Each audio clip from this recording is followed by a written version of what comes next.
Yamanyoku no nsemo na yegyina ina. Nya wani kwahade ya wa wutu senya East ya Kasoa. Bato mpesua no so NDC Yamanyoku no emu.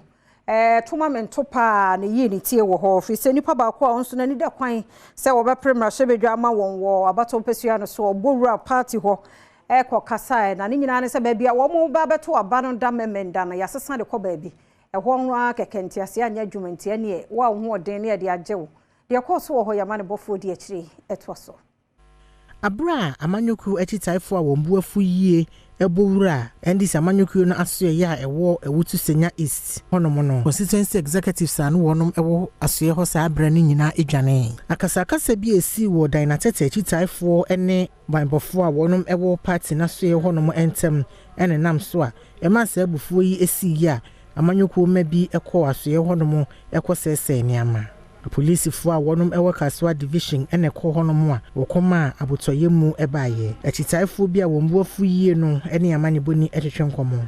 2,600 delegates. I'm from Omegina. 2. The Valentine from our canopy at the end of the year. Canopy to me too, intended to me too, at the play Pramampo. Then we can do our park. What if they did it's a wide park. Are there in a park to the Echo Tuaba? Me regional chairman, chairman.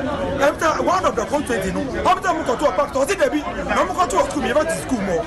And I pay the end, I go to a park because they want to tell for the end for it. That's the problem. And Kaya. Edia to just say, Bia wouldn't kindly to just overcome to about Honomo was a son on. Would him and Simbia, but they are to just say, no dear, not Jenny Ewan a campaign, so no would you dear pass will bet me Edmund Kunim. It's a mess, Sherman. Science and some normal can now call you and they share regional chairman. It is not true. The second venue, I'm not even aware. The third venue, I only got to know.